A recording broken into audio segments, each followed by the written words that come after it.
आज हम बात करने वाले हैं कि सोयाबीन की फसल में जो पीजीआर का इस्तेमाल किया गया है, तो पीजीआर के इस्तेमाल के बाद हमें किस तरीके का रिजल्ट मिला है, इसके बारे में थोड़ा सा डिटेल में डिस्कस करेंगे। और उसी के साथ में हम डिस्कस ये भी करेंगे कि सोयाबीन की जो फसल है उसमें बैक्टीरियल इन्फेक्शन और फंगल इन्फेक्शन को हम किस तरीके से पहचान सकते हैं। क्योंकि कई किसान ये सोच रहे हैं कि हमारी जो सोयाबीन की फसल है बिल्कुल स्वस्थ है, और जब इसको सोयाबीन की फसल में आपको बैक्टीरियल इन्फेक्शन और फंगल इन्फेक्शन दिखने लगेगा उस समय बहुत ज़्यादा टाइम हो जाएगा। तो आप किस तरीके से पहचानें कि हमारी जो सोयाबीन की फसल है इसमें किसी भी प्रकार का फंगस है या फिर बैक्टीरियल फंगस है या फिर बैक्टीरियल इन्फेक्शन है, तो हम किस तरीके से पहचानें, इसके बारे में आज की वीडियो में पूरा डिटेल से डिस्कस करेंगे। उसी के साथ में ये भी देखेंगे कि हम पीजीआर का जो रिजल्ट है हम किस तरीके से पहचान सकते हैं कि हमारी जो फसल है इसमें पीजीआर ने सही तरीके से रिजल्ट दिया है या फिर नहीं, और क्या क्या नुकसान होते हैं पीजीआर का इस्तेमाल करने के बाद में। तो सारी चीज़ें हम आज आपको पूरा प्रैक्टिकली दिखाएंगे। सबसे पहले अगर बात करें पीजीआर के बारे में, तो पीजीआर आपकी फसल की ग्रोथ को रोकता है, कंट्रोल करता है। तो हम इससे पहले ये जानेंगे कि सोयाबीन की जो फसल है इसकी हाइट बढ़ती कैसे है।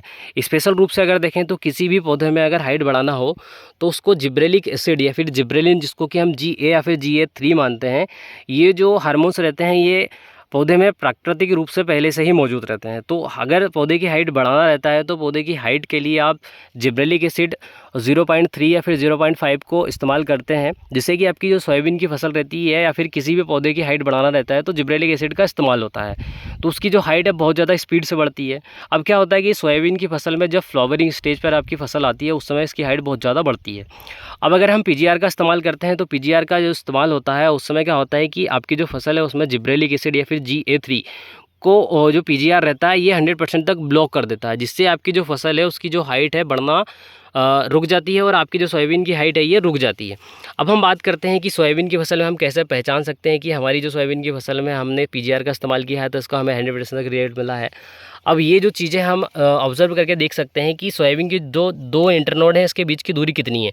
यहाँ अगर आप देखोगे तो इंटरनोड की जो दूरी कम है, फिर उसके बाद फिर कम है, फिर उसके बाद देखें तो यहाँ पर इंटरनोड की दूरी बढ़ गई, फिर उसके बाद पौधा बढ़ा, फिर यहाँ इंटरनोड की दूरी बढ़ गई, उसके बाद फिर यहाँ अगर देखेंगे तो इंटरनोड के जो दूरी है ये फिर से और ज़्यादा अधिक मात्रा में बढ़ गई, उसके बाद फिर देखेंगे तो यहाँ पर और ज़्यादा दूरी बढ़ गई। तो धीरे धीरे जो इंटरनोड का साइज़ रहता है या फिर इंटरनोड के बीच की जो दूरी रहती है ये बढ़ती जाती है। अब यहाँ अगर देखें तो 4 इंच का गैप है, यहाँ पर एक इंटरनोड, ये 2 इंटरनोड है, इनके बीच की दूरी यहाँ पर 4 इंच है। लेकिन जैसे ही पीजीआर का इस्तेमाल हुआ उसके बाद अगर आप देखेंगे तो यहाँ पर 3 इंच की जो दूरी है इसमें आपको 2 इंटरनोड मिलेंगे। तो ये आपको दिखाता है कि अगर आपने पीजीआर का इस्तेमाल किया है तो आपको जो इंटरनोड का साइज़ है ये फिर यहाँ पर छोटा होता है। उसके बाद जैसे ही इसका इफेक्ट कम हुआ उसके बाद फिर इंटरनोड का जो साइज़ है ये फिर से बढ़ गया। उसके बाद फिर यहाँ देखें तो इंटरनोड का साइज़ पहले से और ज़्यादा बढ़ गया। यहाँ पर अगर आप देखेंगे तो और ज़्यादा साइज़ बढ़ गया, क्योंकि ये जो वैरायटी है ये सेमी डिटर्मिनेट वैरायटी है। तो इसको क्या है कि अपनी लाइफ साइकिल को कंप्लीट करने के लिए अपनी हाइट को बढ़ाना ही पड़ता है, और इसमें अगर हाइट बढ़ेगी तो ही हर एक नोड के बाद इसमें फ्लावर आएंगे। इसलिए ये जो वैरायटी है ये बढ़ती जाती है आगे। इसलिए आपको ऐसा लगता है कि हमें रिजल्ट नहीं मिला है तो आप ये चीज़ें देख सकते हैं आपकी फसल में कि इंटरनोड का जो साइज़ है जब आपने इस्तेमाल किया था उस स्टेज पर आपकी जो फसल है उसमें इंटरनोड कम हुए हैं या फिर नहीं। देखिए, इंटरनोड का जब साइज़ छोटा होता है तो उसके बाद फिर आपका जो पौधा है, आपका दूसरा जो ध्यान है वो दूसरी फसल को, मतलब जो उसके पॉट बनाना रहता है, फूल हैं, उनमें उसका थोड़ा सा ध्यान लग जाता है। और जिब्रेलिन एसिड का जब हम इस्तेमाल करते हैं या फिर इसको ब्लॉक करते हैं तो देखिए, जिब्रेलिन एसिड या फिर GA ब्लॉक होता था उसमें आपका जो पत्ती का साइज़ होता है ये भी छोटा होता है। उसके साथ अगर बात करें तो फल का साइज़ भी छोटा होता है। उसके साथ अगर बात करें तो फ्लावर का साइज़ भी छोटा होता है अगर आप किसी भी पीजीआर का इस्तेमाल करते हैं तो। क्योंकि जो जिब्रेलिन एसिड है ये हर आपका जो पौधा है उसमें हर एक चीज़ को ग्रोथ प्रोवाइड कराता है, पत्तों के साइज में, उसके बाद फिर अगर बात करें तो इंटरनोड में, उसके बाद फिर अगर बात करें तो फ्लावर में, रूट में, सभी को ये प्रमोट करता है, बढ़ाता है। इसलिए आप कोशिश करें कि पीजीआर का इस्तेमाल कम से कम करें। लेकिन जिन किसानों ने पीजीआर का इस्तेमाल किया है उनमें क्या क्या साइड इफ़ेक्ट देखने को मिले हैं, क्योंकि कुछ % जो किसान हैं उसमें क्या हुआ है कि पीजीआर का जैसे इस्तेमाल किया तो उसके बाद फ्लावर की जो संख्या बहुत कम हो गई, फलियों की जो संख्या है बहुत ज़्यादा कम हो गई, क्योंकि फल और फूल के ड्रॉप होने की समस्या देखने को मिली है। अब ये क्यों मिलती है इसके बारे में अगर बात करें तो क्या होता है कि जब आपकी जो फसल रहती है, जब वेजिटेटिव ग्रोथ बढ़ाती है उसके बाद रिप्रोडक्टिव ग्रोथ में जब एंटर करती है तो उस समय आपकी जो फसल है उसकी हाइट बहुत ज़्यादा बढ़ती है और साथ में फ्लावर भी निकलते हैं।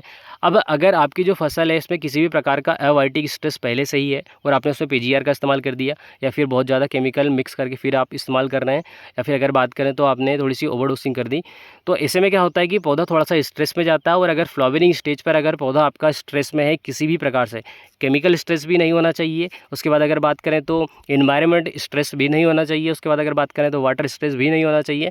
इस प्रकार का अगर स्ट्रेस आपकी फसल में है तो क्या करेगा, पौधा की सबसे पहले फ्लावर ही ड्रॉप करेगा, क्योंकि ना तो पत्ती ड्रॉप कर सकता है ना फलियाँ ड्रॉप कर सकता है। तो सबसे पहले पौधा फूल को ड्रॉप करता है, इसलिए किसानों की जो फील्ड है उसमें आपको फूल की जो संख्या है बहुत कम मात्रा में दिखेगी। और वैसे भी पीजीआर का इस्तेमाल करने के बाद जो फूल का साइज़ है ये छोटा हो जाता है, इसलिए क्या है कि फूल का जो साइज़ है वो छोटा दिखता है और बहुत कम मात्रा में आपको जो फूल हैं आपकी फील्ड में दिखते हैं। अब मेन टॉपिक पे हम आते हैं कि हमारी जो फसल में बैक्टीरियल थोड़ा सा स्वास्थ्य गड़बड़ है, तो जो बैक्टीरियल इन्फेक्शन है उसको हम कैसे पहचानें और जो फंगल इन्फेक्शन है उसको हम किस तरीके से पहचान सकते हैं। तो स्पेशल रूप से अगर देखें तो जब कंटिन्यू बारिश होती है तो हर एक वैरायटी में, ऐसा ज़रूरी नहीं है कि इस वैरायटी में ही आपको ये चीज़ें देखने को मिले, हर एक वैरायटी में आपको ये प्रैक्टिकली भी दिखाऊंगा कि बाकी जो दूसरी वैरायटी हैं उनमें भी इस प्रकार की समस्याएं हैं, बाकी दूसरी वैरायटी भी हम आपको दिखाएंगे। तो अगर आप आपकी फसलों में देखोगे तो कुछ इस तरीके से ब्लैक डॉट या फिर ब्लैक लाइनिंग दिखेगी, कुछ इस तरीके से आपको ब्लैक डॉट दिखेंगे। तो ये जो सिम्टम है ये एंथ्राक्नोज के हैं। तो आपकी फसल में अगर इस तरीके की एंथ्राक्नोज दिख रहा है, अगर आप पर डे आपके खेत में जाते हैं, प्लाट में देखते हैं, विजिट करते हैं, तो आपके स्टेम में या फिर अगर कहीं भी किसी भी टहनी में अगर आपको इस तरीके के डॉट दिखते हैं, वैसे इस बीमारी के प्रति जो वैरायटियाँ रहती हैं ये सहनशील रहती हैं, सहन कर जाती हैं। लेकिन अगर कंटिन्यू बारिश रही और बहुत ज़्यादा इन्फेक्शन रहा और आपका जो पौधा है थोड़ा सा कमज़ोर है और सीडेट आपने अधिक मात्रा में डाल के रखा है, तो ये जो बीमारी है आपकी जो फसल है इसका प्रोडक्शन डाउन कर सकती है। तो स्पेशल रूप से अगर इस तरीके से सिम्टम दिख रहे हैं आपकी फसल में, तो आपको स्पेशल रूप से जो इसको बहुत अच्छी तरीके से इफेक्टिव कंट्रोल करता है उसमें आप रोको का इस्तेमाल करते हैं, तो बहुत इफेक्टिव तरीके के रिजल्ट मिलते हैं, जिसमें कि आपको मिलता है, अगर बात करें तो थायोफेनाइड मिथाइल, जो कि बहुत अच्छी तरीके से कंट्रोल करता है इसको। तो थायोफेनाइड मिथाइल का इस्तेमाल करने के बाद आप इस तरीके से ये ब्लैक डॉग जो कि एंथ्राक्नोज के सिम्टम है इसको आप कंट्रोल कर सकते हैं। इसके अलावा अगर आपने प्रैक्सर का इस्तेमाल करके रखा है या फिर किसी और केमिकल का इस्तेमाल करके रखा है जो कि एंथ्राक्नोज को बहुत अच्छी तरीके से कंट्रोल करता है, तो आपको दूसरे केमिकल की यूज़ करने की कोई ज़रूरत नहीं है। वैसे स्पेशल तौर से अगर बात करें तो रिकमेंडेशन अपना सिर्फ यही है कि आप प्रैक्सर का इस्तेमाल करें, ताकि आपकी जो फसल है उसमें सभी प्रकार से आपको सही तरीके से रिजल्ट देखने को मिले। अब उसी के साथ में अगर बात करें बैक्टीरियल इन्फेक्शन, तो ये हो गया, फंगल इन्फेक्शन हो गया। अब बैक्टीरियल इन्फेक्शन में क्या होता है कि आपकी जो फसल है उसमें अगर आपको इस तरीके के डॉट दिख रहे हैं और आपकी जो फसल है उसमें आपको इन्फेक्शन दिख रहा है, तो आप इसमें इस्तेमाल कर सकते हैं कासुकामाइसिन या फिर वेलिडामाइसिन। क्योंकि अगर कासुकामाइसिन वेलिडामाइसिन के बारे में बात करें तो ये आपको 500 से 600 रुपये पर लीटर के हिसाब से मिलता है, बहुत ज़्यादा कॉस्टली, सस्ता मिलता है। इसलिए आप इस तरीके से अगर कोई सिम्टम है या फिर कोई समस्या है, जैसे कि अगर बात करें तो आपको लीफ स्पॉट मिलेगा, तो इसके लिए आप फंगिसाइड को तो इस्तेमाल करते ही करते हैं, लेकिन अगर आप बैक्टीरियल इन्फेक्शन को भी कंट्रोल करना चाहें तो इसके लिए आप कासुकामाइसिन या फिर वेलिडामाइसिन का इस्तेमाल करेंगे तो आपको बेहतर तरीके से रिजल्ट मिलेगा। क्योंकि कासुकामाइसिन वेलिडामाइसिन लगभग अगर बात करें तो मार्केट में आपको 500 या 600 रुपये पर लीटर के हिसाब से मिल जाता है, तो कॉस्टली बहुत ज़्यादा सस्ता पड़ता है। इसलिए आप कासुकामाइसिन वेलिडामाइसिन के साथ में किसी भी फंगिसाइड का इस्तेमाल करें।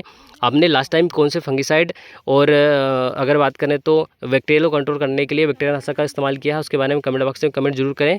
और उसी के साथ में अगर बात करें तो एक और टॉपिक है जिसके बारे में अगर बात करें तो किसानों को अगर सही समय देखा जाए कि क्या सही समय है जब हम फंगिसाइड का इस्तेमाल कर सकते हैं। जो अर्ली सेगमेंट वाली वैरायटियां हैं इनमें आप 45 डेज़ से लेकर 50 डेज़ में आप इस्तेमाल कर सकते हैं, ताकि आपको बेहतर रिजल्ट मिले। क्योंकि इस फील्ड में अगर बात करें तो लगभग 56 से 57 डेज़ हो चुके हैं, लेकिन अभी तक प्रैक्सर का इस्तेमाल नहीं किया गया है, इसलिए आपको ये चीज़ें आपको दिख रही हैं, फंगल इन्फेक्शन और बैक्टीरियल इन्फेक्शन।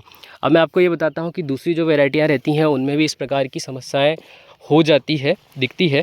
तो जो दूसरी वैरायटियां हैं उनमें भी इस प्रकार की एंथ्राक्नोज की बीमारी आती है अगर कंटिन्यू बारिश होती है। तो मैं आपको प्रैक्टिकली दिखा देता हूं। जैसे अगर हम इस वैरायटी के बारे में बात करें तो ये है एनआरसी की 181।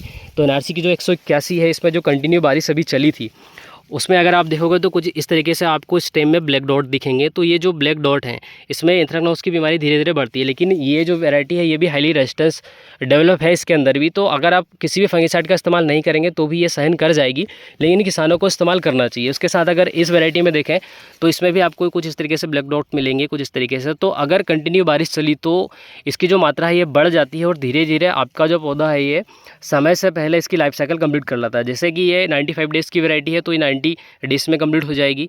तो ये कुछ इस तरीके की समस्याएं होती हैं जिसके लिए आपको फंगिसाइड का इस्तेमाल आपकी फसल में करना चाहिए। कोशिश करें कि आप टॉनिक का इस्तेमाल अवॉइड करें और उसकी जगह पर आप अगर जितना ज़्यादा से ज़्यादा हो सके फंगिसाइड का इस्तेमाल करें और बैक्टीरियल इन्फेक्शन को कंट्रोल करने के लिए कासुकामाइसिन या फिर वेलिडामाइसिन का इस्तेमाल करें। बाकी जो इंसेक्टिसाइड है उनका इस्तेमाल तो किसान करते ही हैं।